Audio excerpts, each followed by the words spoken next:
बिस्मिल्लाहिर्रहमानिर्रहीम। तवज्जो तवज्जो कीजिएगा। आ गया मैं जहां तुम चाह रहे हो। हालाते हाजरा पर मेरी तरफ देखो जवानों। तौहीद को समझने के लिए रिसालत को समझना जरूरी है। रिसालत को समझने के लिए इमामत को समझना जरूरी है। अब जुमला कहना मेरा काम, सुनना जोगीपुरा का काम। रिसालत को समझने के लिए जिस तरह इमामत की जरूरत है, इसी तरह इमामत को समझने के लिए मरजइयत की जरूरत है। पहुंच गए? निजामे मरजइयत हमारी ताकत है। अगर ये निजाम ना होता तो दुनिया की दूसरी कौमों की तरह आज हम भी बेलगाम घोड़ों की तरह दौड़ते हुए नजर आते। दुनिया वालों की गाड़ियों का एक्सीडेंट क्यों हो रहा है? वजह यह है कि स्टीयरिंग एक है, हाथ 72 है। हमने अपनी गाड़ियों का स्टीयरिंग सिस्तानी और खामनाई के हाथों में दे दिया है। कौन? वो कि जिनके नामों से आज तागूत लड़क जाता है। जालिम घबरा रहा है निजामे मरजइयत से। उसने देख लिया मरजइयत की ताकत।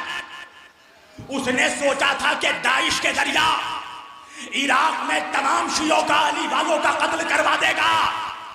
मगर एक सैयद जो हुजरे के अंदर मौजूद था, जब उसने जिहाद का फतवा दिया तो वो उलमा के जिनके हाथों में कलम था, उन्होंने अपने हाथों में तलवार उठा लिया, हथियार उठा लिया। अमेरिका पागल हो गया कि जब सफीर के हुक्म का ये आलम है, अगर पर्दे से इमाम आ गया।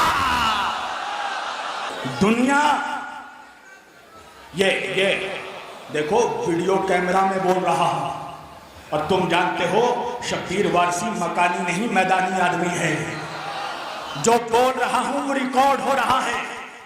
जालिमों ने, तागूत ने आज शियत की ताकत को समझ लिया है। ये समझते थे कि शिया हमेशा डिफेंसिव मूड में रहते हैं, शिया कभी अटैक नहीं करेगा। मगर दुनिया ने देखा कि जब अटैक किया तो 350 ड्रोन मारा, 500 मिसाइल मारे। इस हमले से पहले मुनाफिक कहते थे शिया काफिर है, शिया काफिर है, शिया काफिर है। मगर जब ईरान ने 500 मिसाइल मारा तो अब वही कह रहे हैं शिया काफी है, शिया काफी है, शिया काफी है।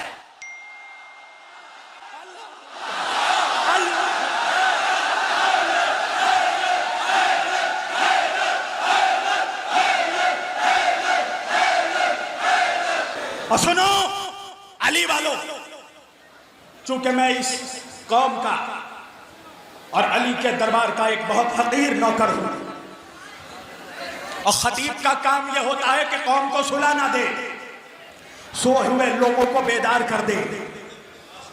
जब दुश्मन समझ चुका है तुम्हारी ताकत को, तो अब वो चाहेगा कि तुम्हारी ताकत को कैसे कमजोर किया जाए। तो क्या करेगा? तुम्हारे बीच में अपने एजेंट को राइज करेगा। समझ गए ना? एक यारी मक्कारी। समझ गए, समझ गए, समझ गए।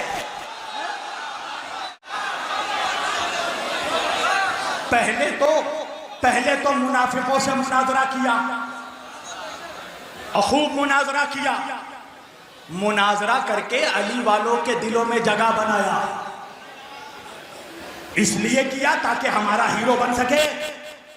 और फिर हीरो बनने के बाद महाराजे को गाली देने लगा। तवज्जो। तो अब समझ लो कि तुम्हारे दरमियान भी एजेंट पैदा किए जा रहे हैं। ये जितने नाम नेहाद मलंगी बनते हैं ना, ये जितने मलंग हैं, जब शहजादी ज़ैनब के रोजे पर हमला हो रहा था तो ये सारे मलंग पलंग के नीचे छुपे हुए थे।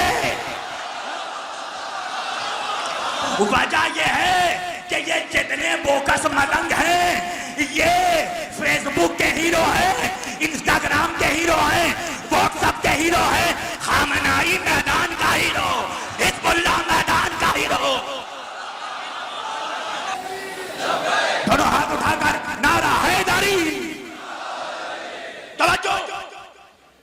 ये वक्त सोने का नहीं है। दुनिया तुम्हें सुलाना चाहती है। ये वक्त है जागने का।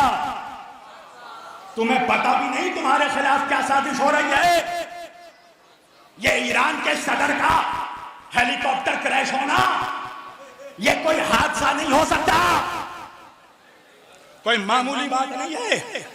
वो सदर है।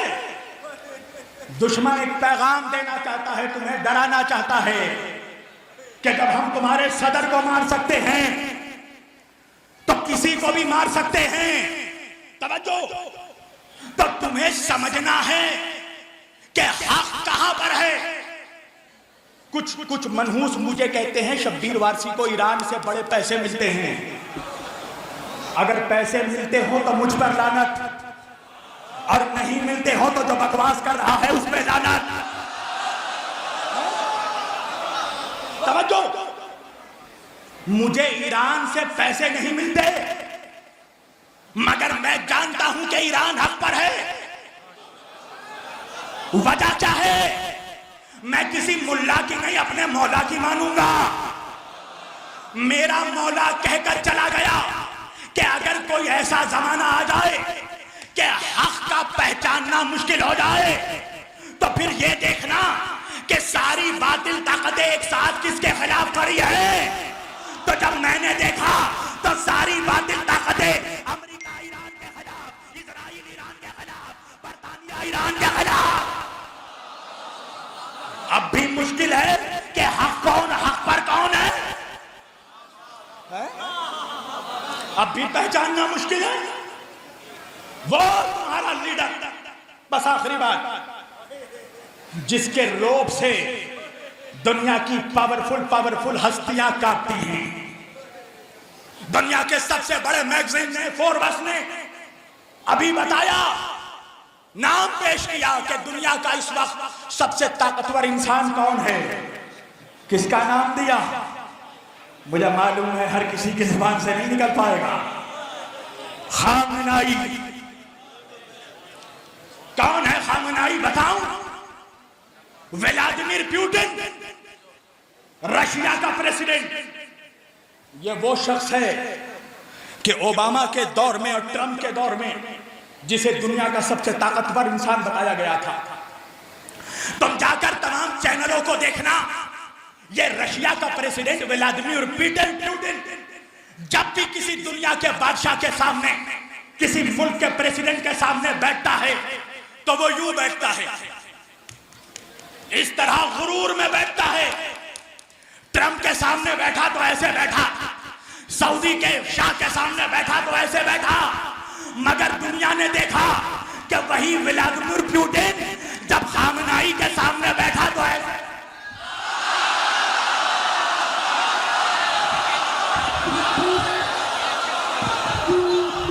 ऐसे बैठा। उस पुतिन से पूछा गया कि आपका ये बॉडी लैंग्वेज चेंज क्यों हो गया, आप खामनाई के सामने झुककर क्यों बैठे? तो व्लादिमीर पुतिन ने जवाब दिया, वजह यह है कि मैंने जीसस क्राइस्ट, ईसा अलैहिस्सलाम के बारे में सिर्फ बाइबल में पढ़ा था, मगर जब मैंने खामनाई को देखा तो ऐसा लगा जैसे ईसा की ज़ियारत कर रहा। मैंने एक जुमला कभी कहा था कि लानत करने का हक हर किसी को नहीं है।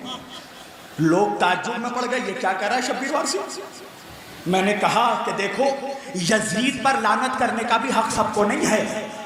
कहने लगे वो कैसे?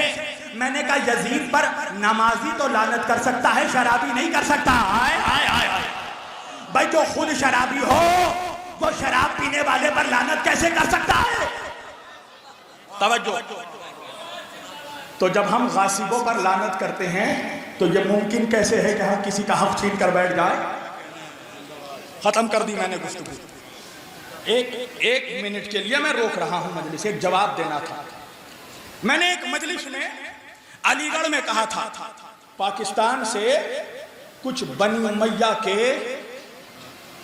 नजिस दौलत कदे में पलने वाले मुल्ला ये कह रहे थे कि अगर तुम जितनी अली की अजमत बयान करते हो तो अल्लाह अल्लाह ने कुरान में अली का नाम खुलकर क्यों नहीं लिया? अहले बैत का नाम खुलकर क्यों नहीं लिया? कुरान में अली का नाम कहाँ है? तो एक अल्लामा ने बहुत अच्छा जवाब दिया कि जो ये कहे उससे ये कहना कि अली का नाम कहाँ नहीं है। इहदिना सिरातल मुस्तकीम अली का नाम है, वलीउल मुस्लिमीन अली का नाम है, इमामुल मुबीन अली का नाम है। बेशक ये जवाब सही है, मगर एक बात कहूंगा, इस जवाब पर क्या होगा पता है? बहस पर बहस होगी। जवाब सही है मगर इसमें बहस का इम्कान है। भाई कुछ बातें मिंबर से कहना आसान है, मुनाजरे के मैदान में कहना सख्त है।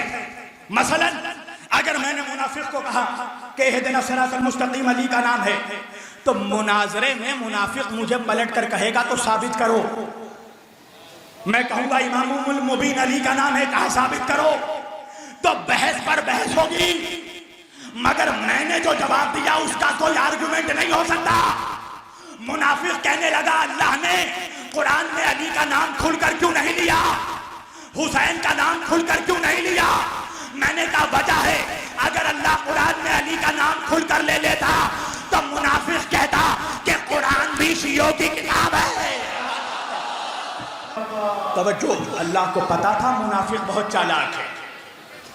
अगर अल्लाह खुलकर जाती नाम ले लेता अहले बैत के, तो मुनाफिक कह देता कि या तो ये शियों की किताब है या शियों ने गढ़ी है। तवज्जो, मगर अल्लाह ने अजमत बयान की, फजाइल बयान किए, ताकि सिफत को देखकर मौसूफ तक पहुंच जाओ। तो जवाब दोनों सही है, जो क़िबला ने दिया वो भी सही है, जो मैंने दिया वो भी सही है। नहीं समझे? एक मरीज है पेट दर्द का, उसके पेट में दर्द है, दो डॉक्टर के पास गया, दोनों डॉक्टर ने उसको दवा दी।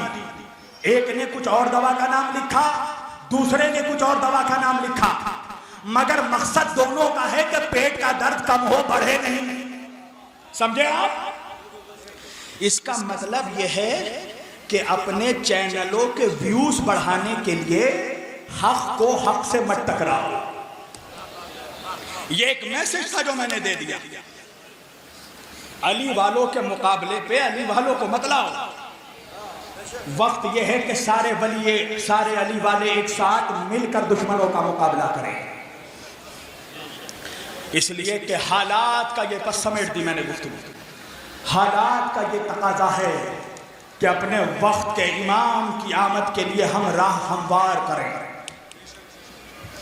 ऐसा काम ना करें कि जिसकी वजह से ज़हूर में और देर हो।